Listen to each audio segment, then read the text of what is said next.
الموضوع اللي احنا هنتكلم فيه النهارده عن عيد الغطاس. الشاهد بتاعنا موجود في في إنجيل القديس لوقا الإصحاح 3. قال يوحنا للجميع: أنا أعمدكم بماء، ولكن يأتي من هو أقوى مني، الذي لست أهلا أن أحل سيور حذاءه. هو يعمدكم بالروح القدس والنار، الذي رفشه في يده، وسينقي بيدره ويجمع القمح إلى مخزنه، وأما التبن فيحرقه بنار لا تطفأ. وبأشياء أخرى كثيرة كان يعظ الشعب ويبشره، والمجد لله دائما أبديا أمين. عيد الغطاس واحد من الأعياد السيدية الكبرى، وعيد الغطاس احنا من الأعياد اللي بنصليها أو بنحتفل بيها بالليل. يعني عندنا 3 أعياد احنا بنصلي القداسات بتاعتهم بالليل. وخلي بالكم ده برضو يعني ايه ليها فكرة، مش كل الأعياد احنا بنصلي القداس بتاعها بالليل، لكن الكنيسة معتادة انها تصلي قداس عيد الميلاد، قداس عيد الغطاس، قداس عيد القيامة بالليل. طب حد عارف احنا بنصليهم بالليل ليه؟ اقول لكم يعني شوية حاجات كده. هو اولا عيد الميلاد وعيد الغطاس الاتنين خدوا فترة كانوا بيتصلوا في عيد واحد. لما يحتفلوا بعيد الميلاد يبقى معاه عيد الغطاس، وبعد كده فصلوا عيد الميلاد عن عيد الغطاس. طب ليه بنصليهم بالليل؟ ال3 أعياد دول الكنيسة بتديهم أهمية شديدة، فالكنيسة بتحطهم في توقيت تضمن إن كل الناس موجودة، تضمن إن مفيش حد متغيب عن الحضور عن الأعياد دي. فالكنيسة اختارت إنها تحتفل ب3 أعياد دول في التوقيت ده، علشان تضمن إن أولادها موجودين، تضمن إن أكبر عدد من الناس يشتركوا في الأعياد. إحنا بنسميه عيد الغطاس أو عيد السيئوفانيا أو المعمودية. كلمة الغطاس يعني واحد غطس وبيطلع من المية، هذه معنى كلمة غطاس. بنسميه عيد السيئوفانيا يعني عيد الظهور الإلهي. أو الناس البسطة عارفين إن عيد الغطاس رمز للمعمودية فبيسموه المعمودية. في تسمية تانية كانوا بيسموا العيد ده عيد الأنوار. ليه عيد الأنوار؟ بيقال إن المعمدين اللي كانوا بيتعمدوا ليلة الغطاس بيمسكوا شمع في إيديهم وهم رايحين يتعمدوا. ورأي تاني بيقول إن المعمودية هي نور، فسموا عيد الغطاس عيد الأنوار. يبقى دي تسميات لعيد الغطاس. عيد الغطاس الميعاد بتاعه ثابت، بس عيد الغطاس ليه أهمية كبيرة جدا. ودايما الغطاس مرتبط بيوحنا المعمدان. لازم لما نتكلم عن عيد الغطاس يبقى جزء من كلامنا خاص بالمعمدان. احنا بنقول في المجمع عن يوحنا المعمدان السابق والسابق. السابق يعني ايه؟ سبق المسيح، والسابق المعمد للمسيح. تعرفين ان المسيح قال ليس في مواليد النساء اعظم من يوحنا المعمدان. ليه ما فيش حد في مواليد النساء اعظم من يوحنا المعمدان؟ اقول لكم اهم سبب فيهم، وفي اسباب كتير، بس اهم سبب فيهم ان الوحيد اللي انفرد بعمل مع المسيح بالطريقة دي هو يوحنا المعمدان. فاللي عمد المسيح واحد فقط اللي هو يوحنا المعمدان. عشان كده عظمة يوحنا المعمدان موجودة في الاسم بتاعه. يبقى يوحنا المعمدان مرتبط بهذا العيد. السابق يعني المعمد. كلمة معمودية يعني معناها صبغة، يعني أحد تعريفات كلمة معمودية يعني صبغة. لما نقول فلان اصطبغ يعني فلان اتعمد. يبقى يوحنا المعمدان ليه لقبين مهمين جدا، لقب السابق ولقب السابق. السابق والسابق، سابق يعني يسبق المسيح في المجيء، سابق يعني معمد للمسيح. يوحنا المعمدان لما نيجي نقول طلبة ليه نقول بشفاعات يوحنا المعمدان، لكن كل القديسين نقول عنهم ايه؟ بطلبات فلان انعم لنا بمغفرة خطايانا. كلمة شفاعات بتتقال على 2 بس في الألحان الكنسية، العذراء مريم وبعدها يوحنا المعمدان. ولما نيجي نقول هتانية يوحنا المعمدان نقولها مع الملائكة، عشان من ضمن نبوات العهد القديم عن يوحنا المعمدان أنه ملاك العهد الجديد الذي يهيئ الطريق للمسيح. يوحنا المعمدان من الشخصيات اللي حيرت اليهود نفسهم، سواء من جهة تعاليمه أو من جهة شكله أو من جهة ملبسه. الوحيد اللي قيل عنه أنه هو لبسه مختلف ولبسه مميز جدا يوحنا المعمدان. كانت منطقة من جلد على حقويه ويتغطى بوبر الإبل. طب والأكل بتاع يوحنا المعمدان جرادا وعسلا بريا. الجراد ده نبات كان بينمو في الصحراء الجرداء، عشان كده بيسموه جراد، لكن مش الجراد يعني حشرة أو يعني طائر بيتاكل، لا هو نبات بس بينمو في مكان جرداء أو في مكان ما فيهوش مية كتير، يعني من الحاجات النباتات اللي مش بتاخد مية كتير. يبقى يوحنا المعمدان شخصية من جهة الشكل حيرت اليهود، حتى ان اليهود اعتقدوا هل ممكن ده يبقى النبي الآتي إلى أورشليم؟ هل ممكن ده يكون المسيح اللي هم بينتظروه؟ فأرسلوا ليوحنا المعمدان يسألوه أنت الآتي أم ننتظر آخر؟ خدوا بالكم يوحنا المعمدان ما عملش معجزة من المعجزات اللي احنا فاهمينها، انه فتح عيني مولود أعمى، ولا ان هو أقام واحد ميت، ولا ان هو صنع معجزات من الطريقة اللي احنا نعرفها. لكن يوحنا المعمدان شخصية حيرت اليهود. يوحنا المعمدان ما كانش موجود في المجتمع اليهودي لحد سن 30 سنة، زي واحد عايش في البرية، واحد عايش منعزل عن العالم. أول ما بدأ يظهر في اليهودية كان عنده 30 سنة، وظهر للناس بشكل مختلف في المأكل وفي الملبس. وبعد كده الكلام اللي هو كان يقوله يوحنا المعمدان إنه كان يدعو الناس إلى التوبة وعامل لهم معمودية، برضو كان وضع مختلف في اليهودية. طب هو يوحنا المعمدان لما جه علشان يعمل كده، كان ده من نفسه ولا كان ده تكليف من ربنا ليه؟ خدوا بالكم يوحنا المعمدان قال لنا ايه عن المسيح لما جه يتكلم؟ انا لم اكن اعرفه ولكن الذي ارسلني لاعمد. يعني مين اللي قال له روح عمد؟ الله. الذي ارسلني لاعمد قال لي اللي انت ترى الروح القدس نازلا ومستقرا عليه مثل حمامة، اعرف ان هو ده ايه؟ حمل الله الذي يحمل خطية العالم. يبقى خدنا اول نقطة اسماء عيد الغطاس.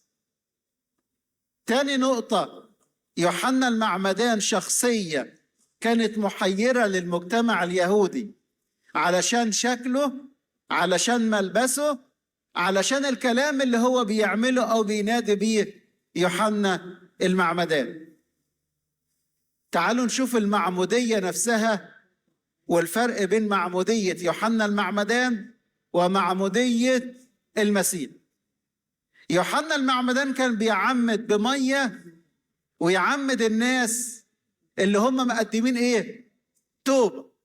كان يوحنا المعمدان ينادي للناس بالتوبة. توبة يعني ايه؟ واحد يبطل غلط، يبطل فعل حاجات غلط في حياته.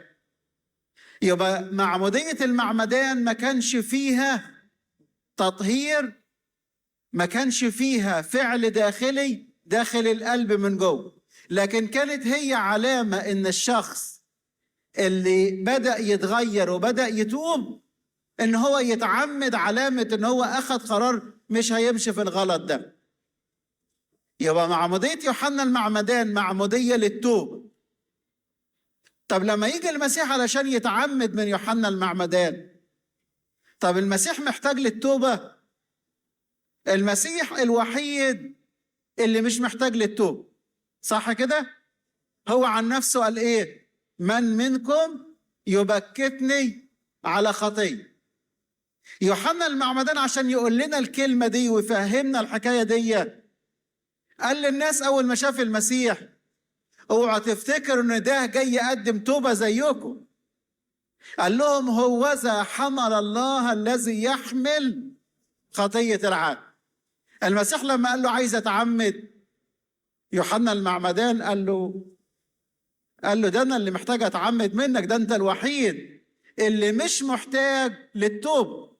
طب يوحنا المعمدان بيقول ده من نفسه؟ يوحنا المعمدان بيقول ده بروح النبوة. فاكرين يوحنا المعمدان في بطن امه امتلأ من الروح القدس. يعني الكلام اللي بيقوله المعمدان ربنا اللي بينطق بيه على لسان المعمدان، حقائق كده بيعلنها المعمدان. يبقى المسيح لما أتى إلى معمودية المعمدان لم يكن المسيح محتاجا إلى التوبة، لأن المسيح هو إيه؟ الله الظاهر في الجسد. وبالإجماع عظيم هو سر التقوى، الله ظهر في الجسد. عشان كده بنسميه عيد التجسد الإلهي، عيد الميلاد. التسمية الكنسية الدقيقة بتاعته عيد التجسد الإلهي. أي واحد فينا الميلاد بتاعه ميلاد عادي، لكن لما يقول لك إن ربنا اتولد ده مش العادة، فيقول لك عيد التجسد، يعني الله اتخذ لنفسه جسدا. وده اللي قاله يوحنا الحبيب في الإصحاح الأول من الإنجيل بتاعه.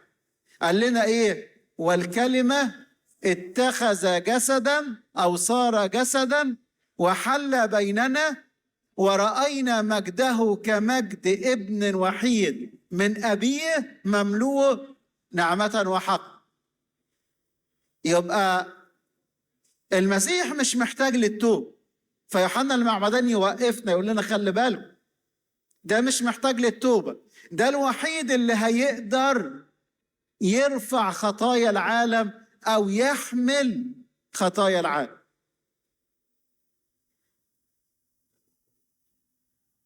يبقى معمودية المعمدان معمودية علامة على التوبة. طب المسيح يتعمد ليه؟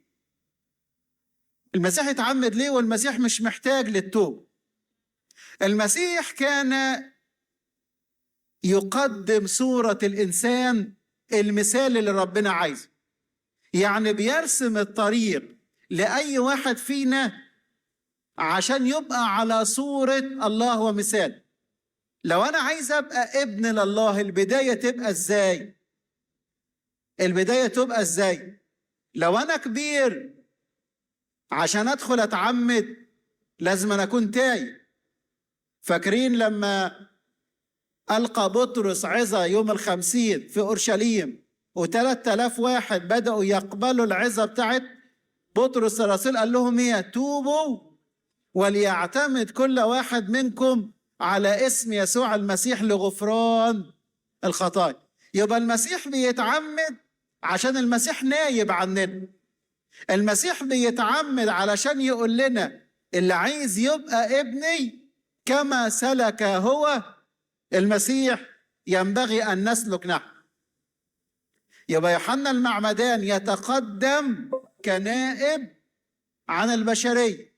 يتقدم المعمدان يمثل البشر، يمثل الإنسان اللي على صورة الله ومثاله، وبيرسم لنا الطريق المسيح اللي احنا نمشي أو ان احنا نسلك فيه. على فكرة كلمة عمد، كلمة معمودية دي، أو نقول عن حد إن هو عمد، الكلمة دي أصلها سوريان. عمد يعني بلل في الشيء، علشان تبلله لازم تنزله في الماء. لكن كلمة عمد، لما أقول لك يوحنا المعمدان كان يعمد يعني بلل الشيء. طيب نيجي لمعمودية المسيح وهو متقدم ليوحنا المعمدان. يوحنا المعمدان يعترض على معمودية المسيح، أخطيت على المعمودية، فيقول له إيه المسيح؟ اسمح بهذا الآن. ليه اسمح بهذا الآن؟ عشان احنا عايزين نقدم الصورة اللي المفروض الإنسان يبقى عليها.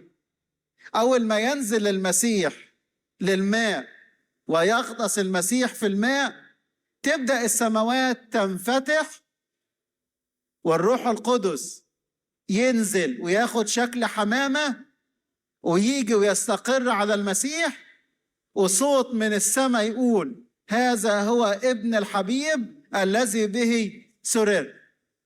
هنا خلي بالكم بقى من اللي حصل ده. لما المسيح نزل المية يقول لك السماوات انفتح. ليه السماوات انفتحت؟ عشان عايز يقول لك ان برضو وقت المعمودية، وقت ما بنعمد طفل، وقت ما حد فينا هيتعمد، ايه اللي بيحصل؟ السماوات تنفتح. طب الروح القدس نازل مثل حمامة ويستقر على المسيح، عشان عايز يقول لنا ان الروح القدس ده هو اللي هيشتغل في المعمودية. عشان كده بنسميها معمودية ايه؟ الماء والروح. طب معمودية يوحنا كانت معمودية ايه؟ معمودية ماء فقط. كان فيها كلمة روح. لكن معمودية الكنيسة، معمودية المسيح، لما المسيح قال لهم عمدوا بالماء والروح، إن كان أحد لا يولد من الماء والروح لا يقدر أن يدخل ملكوت الله. خدوا بالكم من منظر المعمودية بتاعة المسيح. المنظر ده أول مرة نشوف فيها فكرة الله مثلث الأقانيم. الآب صوت ينادي من السماء، الابن في المية، الروح القدس مثل حمام. ده بنسميه ايه؟ اعلان يقدمه ربنا للبشرية. خد بالك، مش معنى ان ده اعلان ان ما كانش موجود في العهد القديم. كان موجود في العهد القديم الله مثلث الأقانيم، بس الاعلان ما كانش بالطريقة الواضحة دي، عشان ربنا كان عايز يديهم الدرس الأول. ايه هو الدرس الأول؟ وحدانية الله. اسمع يا إسرائيل، الرب إلهنا رب واحد أو إله واحد. ليه ربنا عايز الدرس الأول الوحدانية؟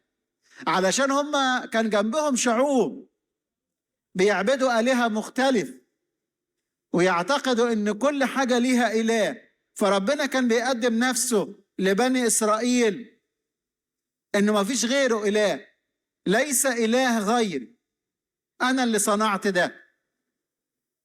حتى لما يجي يقول لهم صانع الخير وصانع الشر، يقول لهم ما فيش غير إله واحد. لكن ده مش معناه إن مصدر الشر ربنا، لكن ربنا عايز يقول لنا الدرس الأول لينا. عشان نوصل للدرس الثاني لازم نتأكد من وحدانية الله، ولما نستوعب درس الوحدانية ربنا يقدم لنا بقية الإعلان اللي بيحصل في المعمودية. الإعلان الثاني اللي هو إيه؟ ربنا الواحد ده مثلث الأقانيم، آب ابن روح قدس. لما بنيجي نرشم الصليب بنقول إيه؟ باسم الآب. خد بالك من اللفظ الأول، باسم الآب، ما قلناش بأسماء الآب والابن والروح القدس. لو كانوا الثلاثة مش واحد كنا قلنا إيه؟ بأسماء الآب والابن والروح القدس كنا قلنا كده. لكن عشان ده إله واحد مثلث الأقانيم بنقول إيه؟ باسم الآب والابن والروح القدس الإله الواحد. فاكرين قانون الإيمان بتاعنا مطلعه إيه؟ بالحقيقة نؤمن بإله واحد. يبقى فكرة ان ربنا اله واحد كانت الدرس الاول في العهد القديم. مع بداية العهد الجديد ربنا بدأ يقول لهم ايه؟ الاله الواحد ده مثلث الاقانيم. عارفين زي ايه؟ الطفل وهو في ابتدائي بنديله منهج معين، لما يستوعب المنهج بتاع ابتدائي ندخله مرحلة اعداد، لما يدخل مرحلة اعدادي يلاقي المنهج بتاعه ايه؟ يتسع في المعنى ويتسع في المفهوم. لكن ينفع اديله منهج اعدادي قبل ابتدائي؟ ولد لسه ما بيعرفش يقرا كويس، ينفع انا اديله قطعة يكتبها؟ ده انا في الاول بديله ايه؟ حروف، وبعد الحروف بديله كلمة من 3 حروف، وبعد شوية بديله كلمة من 4 حروف، ولما الاقيه بقى كويس في الكلمات الصغيرة ابدأ اديله جملة. يعني عايز اقول ايه؟ المرحلة الاولى مرحلة تأسيس، المرحلة الثانية مرحلة ايه؟ ان انا بكمل لك الاعلان. عشان كده بنسميه عيد الظهور الالهي. الله بيظهر ازاي؟ ان هو الاب، هو الابن، هو الروح القدس. خدوا بالكم احنا بنقول الاب ما بنقولش الاب. كلمة الاب كلمة معناها اصل الوجود، لكن ما بنقولش الاب. يعني لما نيجي نتكلم عن الله ما نقولش الاب، نقول الاب. دي كلمة فريدة نستخدمهاش غير عن ربنا. انا معايا ابن في البيت، ابن ما يقوليش الاب، يقول ابي. فكلمة الاب معناها اصل الوجود، لا تستخدم الا مع الله فقط. ربنا بس اللي قلنا عليه ايه؟ الاب، اصل الوجود. زي كلمة ايه؟ كلمة القدوس. يعني احنا نقول على بعضنا لو حد كويس او حد يعني اخطيت في اللفظ مش كويس، اي واحد فينا ممكن نقول عليه قديس، لكن ما نقدرش نقول على واحد فينا ايه؟ قدوس. لان كلمة قدوس خاصة بمين؟ فاكرين الملاك لما جه يبشر العذراء مريم قال لها ايه؟ القدوس المولود منك. ما قالهاش القديس. القدوس المولود منك يدعى ابن الله. فكلمة الآب كلمة تخص الله فقط. والمسيح لما يجي يتكلم عن علاقته بالآب يقول لك أبي. فاكرين الصوت كان يقول إيه؟ هذا هو ابني الحبيب الذي به سرت نفسي، أو الذي به سرر. يبقى خد بالك من التفصيلة دي. الإعلان بيقول إن المسيح ابن لله، فيقول له أبي. أبي وأبيكم. أبويا أنا بصفة خاصة، أبوكم أنتوا بصفة تانية. إحنا بقينا أبناء لله إزاي؟ كل الذين قبلوه أعطاهم السلطان أن يصيروا أبناء لله. لكن هو ابن للآب إزاي؟ من نفس طبيعة وجوهر الآب. فاكرين الجزء بتاع قانون الإيمان؟ واحد مع الآب. طب المسيح قال عن نفسه إيه؟ أنا وأبي واحد. أنا وأبي إحنا الاتنين واحد. كل ما للآب هو لي. لكن إحنا ما قالناش كده. ما قالناش إن كل ما للآب هو ليكم. لا، أنتوا ليكم صفات البنوة، ليكم أنكم بالنعمة صرتم أبناء الله. لكن هو ابن من نفس ذات ونفس طبيعة الله الآب. يعني اللي يقدر يعمله الآب يقدر يعمله الابن، يقدر يعمله الروح القدس. ما هو اللي ينطبق على الروح القدس ينطبق على الابن، ينطبق على الآب. طب إيه اللي هم الثلاثة يشتركوا فيه؟ الحياة والموت، صح كده؟ كما أن الآب يقيم الموتى كذلك الابن أيضا يقيم الموتى. طب يبقى الروح القدس زي الابن زي الآب موجود في كل مكان، يعطي الحياة زي ما الآب بيعطي الحياة. كل ما يصنعه الله يصنعه الله الابن، يصنعه الله الروح القدس. يبقى ده إعلان إن ربنا إيه؟ مثلث الأقانيم. طب الروح القدس نازل مثل حمام. طيب هي المية لو نزل عليها الروح القدس تخلق؟ طب تعالى أفكركم بصورة في العهد القديم. لما ربنا جه يخلق الأسماك وجه يخلق الطيور والحيوانات، ربنا قال إيه؟ لتفض المياه أنفس حية. يعني ربنا أخرج الحيوانات منين؟ لتفض الماء أنفس حية. طب هي المية دي خلقت إزاي؟ كان روح الله يرف على وجه، يعني طول ما في روح ربنا وفي مية في إيه؟ في حياة. يبقى الذي يخلق في المعمودية مش المية بس، الذي يخلق في المعمودية هو روح الله الذي يعمل في المعمودية. الناس كلهم شافوا المشهد بتاع المعمودية، بس ربنا كان قايل ليوحنا المعمدان: انت عايز تعرف مين هو المخلص؟ عايز تعرف مين هو الفادي اللي بني إسرائيل منتظرينه؟ الذي ترى الروح القدس نازلا عليه مثل حمامة، هو ده اللي هتشوف الروح القدس نازل عليه، هو ده الله الظاهر في الجسد، هو ده مخلص، هو ده فادي بني إسرائيل. خدوا بالكم ان يوحنا المعمدان في بعض الناس سألوه: انت ايليا؟ قال لهم: انا مش ايليا. ليه الناس حددوا بس وجه الشبه بين المعمدان وإيليا؟ خد بالكم، كان في وجه شبه بين يوحنا المعمدان وإيليا، انتوا اكيد عارفينه. اول حاجة ايه؟ إيليا كان شكله مميز. فاكرين لما اللي وقع من على السرير وما قامش من عليه تاني، وارسل يرسل يسمع من اله عقرون هل اخزيا الملك. اخزيا لما وقع ارسل الناس بتوعه، قال لهم: روحوا لاله صيدون وعقرون الهه الامم الوثنيه، قولوا لهم هل الملك هيشفى ولا لا.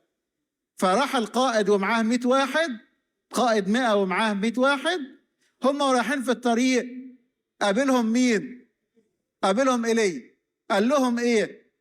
ألا يوجد إله في إسرائيل عشان تبعتوا تسألوا إله عقرون وآلهة الأمم الوثنية؟ ارجعوا قولوا لأخزية السرير اللي صعدت عليه مش هتنزل من عليه.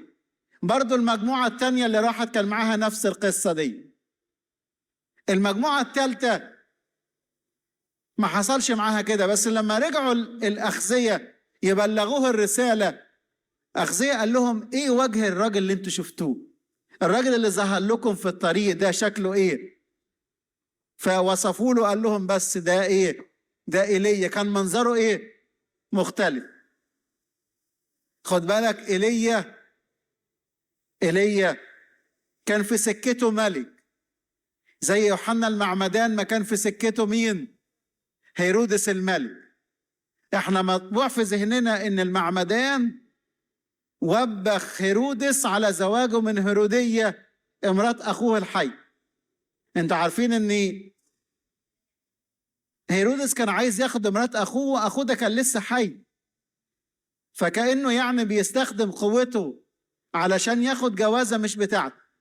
فاحنا في ذهننا ان يوحنا المعمدان وبخ هيرودس على الغلطة دي بس، لكن الكتاب يقول لنا ايه؟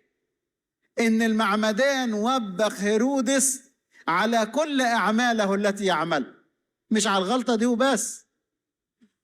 تاني حاجة او تالت حاجة، ايليا اللي كانت تطلب نفسه مين؟ ايزابل. وايزابل خلي بالك في العهد بتاع يوحنا المعمدان مين اللي طلب على رأس يوحنا المعمدان على طبق؟ هيرودية. يعني عايز اقول لكم، سامحوني في اللفظ، يعني هنا في ملك وامرأة، وهنا في ملك وامرأة. عشان كده ربنا لما بشر بميلاد يوحنا المعمدان قال لك ان هو يتقدم امام المسيح بروح ايليا، عشان ايليا كانت روحه ايه؟ شخص روحه شديده، روحه قويه. ايليا كان شخص ناري، كرازته كانت كرازه قويه. كرازه ايليا كرازه كانت يعني فيها شده للناس. وبرضه يوحنا المعمدان كان يوبخ الناس على خطاياهم، يقول للجنود ما تستوفوش اكتر من اجوركم. ده قال للكتبه والفارسيين يا اولاد الحيات والعقارب يا اولاد الافاعي او الحيات والعقارب، من اراكم ان تهربوا من دينونه جهنم؟ اوعوا تفتكروا تقولوا لنا ابراهيم ابا، ده الله قادر ان يقيم من هذه الحجاره اولادا. دي شده ولا مش شده؟ تخيل تقول لواحد يعني يا ابن الحيه ويا ابن العقربه، كلام شديد، كلام صعب. هو نفس منهج ايليا برضه في الشده او في التوبيخ. يبقى المعموديه بنسميها عيد الظهور الالهي. طيب معموديه المسيح كانت معموديه بالماء والروح. طب معموديه التلاميذ قبل موت وفداء المسيح كانش الفداء لسه تم، صح كده؟ احنا بنقول المعموديه بتاخد فعاليتها منين؟ من ذبيحه الصليب. طيب المسيح عمد والتلاميذ عمدوا قبل الصليب. فاكرين النص بتاع الكتاب في يوحنا 4؟ كان يسوع يعمد بالقرب من عين نون، وكان يوحنا المعمدان يعمد برضه في مكان قريب. الاثنين كانوا بيعمدوا في وقت واحد، والتلاميذ نفسهم كانوا بيعمدوا. يعني عندنا كم نموذج دلوقتي؟ يوحنا المعمدان يعمد بماء للتوب، المسيح والتلاميذ عمدوا قبل الصليب، وعندنا معمودية ما بعد الصليب، ما بعد الفداء. طب ايه الفرق بين الثلاثة دول؟ كان حد مرة يعني قال لنا تشبيه كده، قال لنا الثلاث معموديات عاملين زي واحد عنده تليفون. التليفون الأول عبارة عن تليفون له شكل التليفون لكن ما فيهوش حرارة. عارف كده لما تجيب لابنك وهو صغير تليفون لعبة يلعب بيه، ما فيهوش فعالية، ما فيهوش حرارة. طيب النوع الثاني تليفون حقيقي، السلك متوصل بس لسه الشركة ما شغلتش التيار، لسه التيار ما وصلش. النوع الثالث تليفون حقيقي، سلك حقيقي، وفيه تيار حقيقي. الثلاثة دول عاملين زي الثلاث معموديات. معمودية المعمدان كانت علامة للتوب. معمودية التلاميذ قبل الفداء معمودية ما فيهاش مفاعيل الفداء، لأن الفداء ما تمش غير على الصليب. لكن معمودية ما بعد القيامة هي معمودية الماء والروح. يبقى ده مشهد المعمودية. لما تمسكوا صلوات المعمودية اللي احنا بنصليها في الأول لحد الجزء الأول، احنا بنقول إن فيه يعني أو نقول إن الشخص ده تبع مملكة الشيطان، عايزين ننقله لمملكة المسيح. فنعمل حاجة اسمها جحد الشيطان. الأم تولي للغرب والأب معاها ويقولوا كده أجحدك أيها الشيطان وكل نواميسك وأفعالك وشرورك. يعني احنا بنقول إن قبل المعمودية في مملكة، وبعد المعمودية في مملكة. فاكرين المسيح قال إيه؟ قال لك رئيس هذا العالم آت وليس له في شيء. يعني في رئيس وفي عالم تحت سلطانه، اللي هو مين؟ كل البشر دول. ليه كل البشر تحت سلطانه؟ لأن كلهم واخدين حكم الموت، صح كده؟ كلنا محكوم علينا بحكم الموت. الوحيد اللي ما عليهوش الحكم مين؟ المسيح. عشان كده المسيح قال لك ايه؟ رئيس هذا العالم آت وليس له في ايه؟ شيء. هو بالنسبة لكل الناس اللي حواليه، بالنسبة لكل الناس الموجودين، كل الناس دول هو يدعي ملكيته ليه. هو يقول ان دول تبعوا وهم لحد دلوقتي ايه؟ تبعوا. طب امتى ينتقلوا من مملكة الظلمة الى مملكة النور؟ بالمعمودية. عشان كده المعمودية نقل من الشمال الى اليمين، من النور الى الظلم. تعرفين المعمودية كان مكانها فين قبل كده؟ احنا هنا عندنا في مسار المعمودية هنا على الشمال. كلكم عارفين مكان المعمودية. المعمودية ما كانش مكانها كده في الترتيب او الطقس بتاع الكنيسة. وانت داخل من الباب الغرب بتاع الكنيسة تبقى المعمودية على الشمال. عايز يقول لك ان الكنيسة دي الملكوت بتاع المسيح. انت وبره انت من تبع ناحية الشمال. علشان تدخل لمملكة المسيح لازم أن تعدي على المعمودية. فكانت المعمودية في الجهة البحرية، والإنسان داخل غرب بحر. وأنا داخل كده اعتبره أن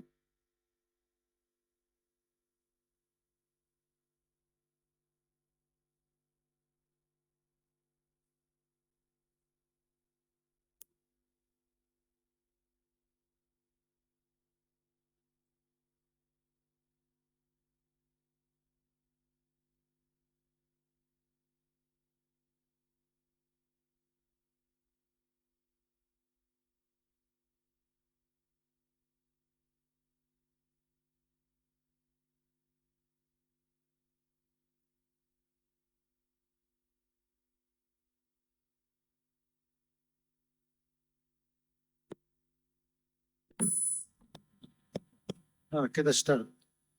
سيب.